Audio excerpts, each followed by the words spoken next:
Urban Dictionary is culture's renowned website for redefining existing words and giving new definitions to popular slang words in today's culture. Now, in the Urban Dictionary, the word greater is described as an individual who is very cool or generally very likable.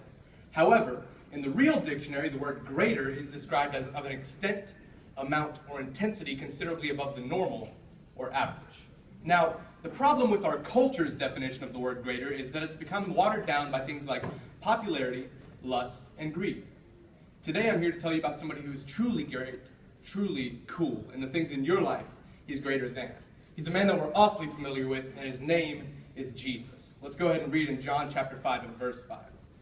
It says in verse 5, "One of the men lying there had been sick for 38 years. When Jesus saw him and knew he had been ill for a long time, he asked him, 'Would you like to get well?' 'I can't, sir,' the sick man said. Jesus told him, 'Stand up, pick up your mat, and walk.'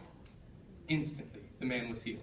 He picked up a sleeping mat and began walking." Now, the first thing that I want you to know that this man Jesus is greater than in your life is your own best efforts.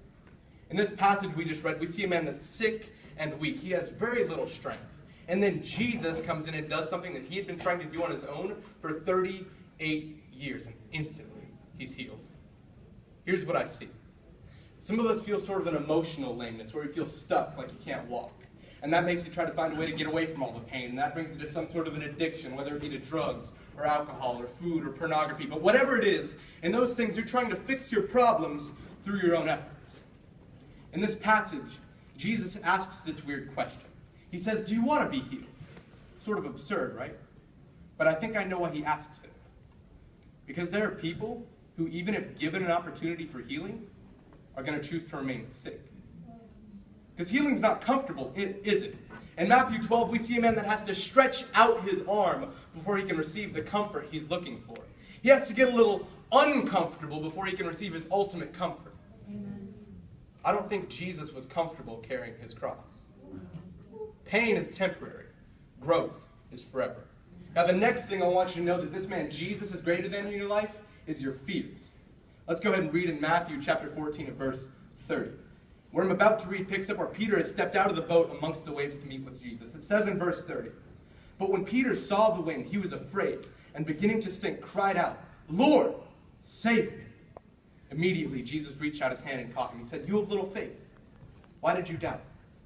Let me tell you something I've noticed reading over this passage a few times. Yes, Peter could have done a whole lot more if he would have just fixed his eyes on Jesus. But there's something that we miss about Peter. At least he got out of the boat. You're never going to accomplish God's plan for your life if you let your fear dictate your faith. You see, Peter was empowered because of his potential, not because of his past. I know in my own life, I let the fear of failure stop me from even trying in the first place. At least Peter tried. And that shows me that Jesus put Peter in the midst of his fear, in the midst of his circumstance, so that he could show him he was greater than it. Now, the last thing I want to reveal to you that Jesus is greater than in your life is your failures. In both of these stories, the lame man and Peter walking on water, there's a general theme that might get looked over. Both of these men failed. The man with the mat failed at finding healing on his own. Peter failed when he got distracted. But did you see when they succeeded? When they invited Jesus to come in and work in their situation. You see, the man with the mat realized how much greater Jesus was than a diagnosis when he reached out and said, "Jesus, I can't do it on my own."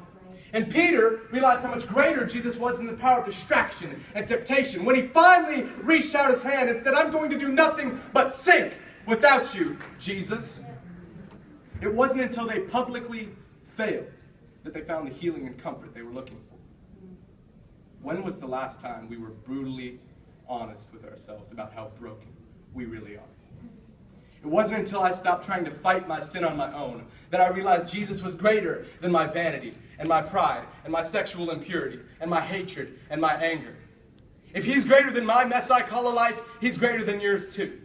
When you boast in your weakness, he boasts in his greatness.